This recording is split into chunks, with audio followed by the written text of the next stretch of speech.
이번 영상에서는 인터넷이 제공하는 대표적인 서비스들을 알아보고 2005년 이후 인터넷 비즈니스에서 부각되고 있는 비즈니스 철학인 웹 2.0에 대해서 알아보도록 하겠습니다.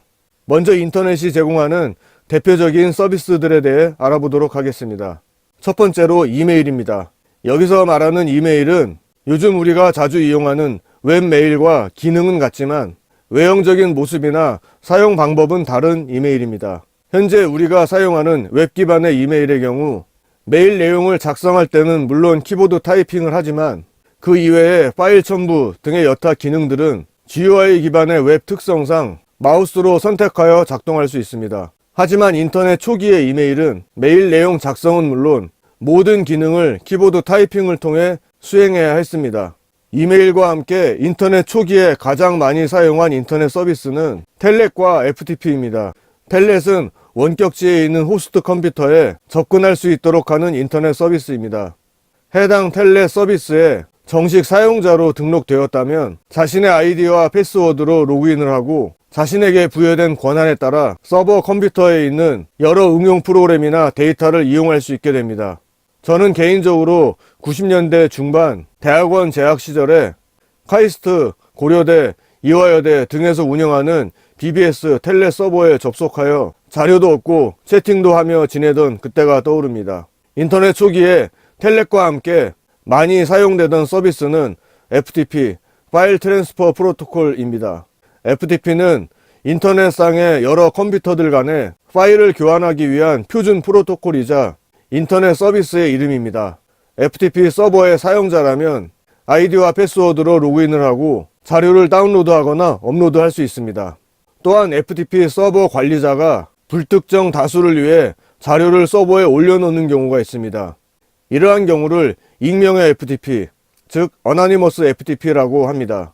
어나니머스 FTP를 이용하면 아이디 로그인 없이 서버에 접속하여 자료를 이용할 수 있게 됩니다. 이외에 아키는 자신이 필요로 하는 파일이나 문서가 어떤 어나니머스 FTP에서 제공되는지를 찾아주는 서비스입니다. 뉴스그룹은 유즈넷이라고도 부르며 게시판 형태의 인터넷 서비스로 사용자가 전 세계의 뉴스 서버에 글을 올리고 서로 다른 뉴스 서버에 올라온 글들을 확인하면서 서로 유기적으로 정보를 공유하고 교환할 수 있도록 만든 인터넷 서비스입니다. 고퍼는 월드와이드 웹이 등장하기 이전에 많이 사용하던 정보 검색 서비스로 제공되는 메뉴만 따라가면 쉽게 원하는 정보를 찾을 수 있도록 해주는 인터넷 서비스입니다. 웨이즈는 사용자가 입력한 키워드가 포함된 문서나 자료를 찾고 싶을 때 이용하던 정보 검색 서비스입니다.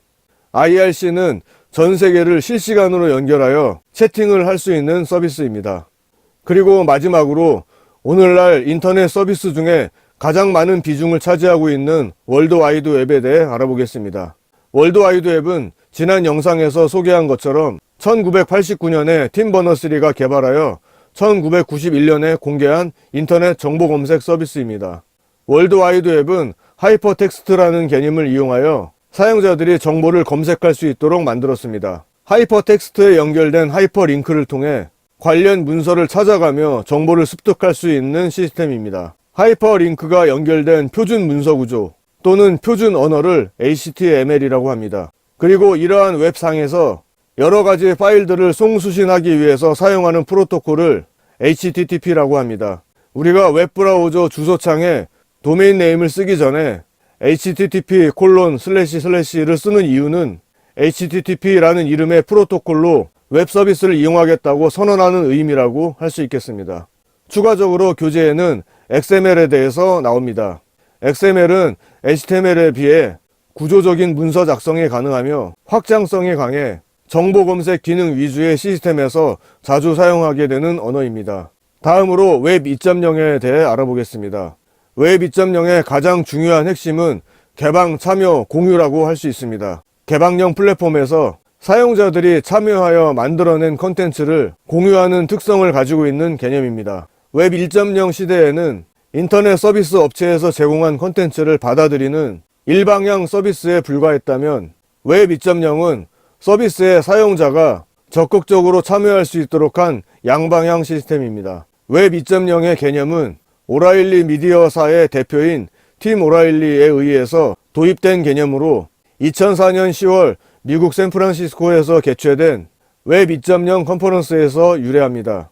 즉 1990년대 말 인터넷 닷컴 버블 현상으로 많은 유명한 기업들이 사라졌지만 그럼에도 불구하고 여전히 사업 영역을 확장하면서 살아남은 기업들의 특징을 도출하는 과정에서 등장하게 되었습니다. 웹 2.0은 기술을 뜻하는 용어가 아니라 웹이 곧 플랫폼이라는 의미입니다. 즉 인터넷만 있다면 어느 곳에서도 데이터를 생성, 공유, 저장, 출판 및 비즈니스가 가능하다는 점을 강조합니다. 2006년 타임지가 선정한 올해의 인물로 유가 뽑히면서 세계적인 트렌드로 인정받은 UCC가 웹 2.0의 대표작이라고 할 수 있습니다. UCC에 대해서는 중간고사 이후에 교재 뒷부분에 한 번 더 언급이 될 예정입니다. 그 밖에 집단지성의 확산도 웹 2.0의 대표적인 트렌드라고 할 수 있습니다.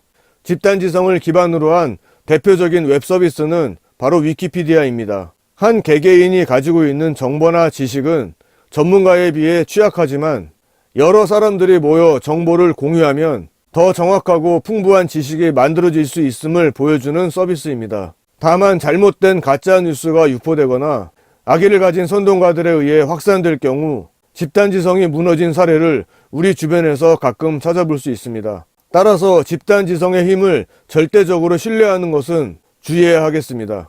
교재에서 언급된 2008년 미국 소고기 수입 반대 시위는 올바른 집단지성의 사례라고 할 수 없습니다. 결국 그 시위는 허위 정보를 유포하며 한동안 국정을 마비시켰지만 그 이후 누구도 사과 한마디 한 적 없는 집단지성의 실패 사례라고 할 수 있습니다. 이와 같이 주의할 점도 분명히 있지만 웹에서 자신의 의견을 적극적으로 표현하고 정보를 취합해가는 집단지성 서비스는 무한한 성장 잠재력을 갖고 있다고 할 수 있습니다. 다음으로 웹 접근성의 개념에 대해 알아보겠습니다. 웹은 이제 우리 일상생활에서 없어서는 안 될 매체가 되었지만 이런 웹을 사용할 수 없어서 사회적 단절로 이어지는 현상이 발생하고 있습니다. 예전 영상에서 설명한 정보와의 역기능 중에 정보격차의 문제라고 할 수 있습니다. 주로 장애인들이나 노인들이 이러한 피해를 보는 대상이라고 할 수 있습니다.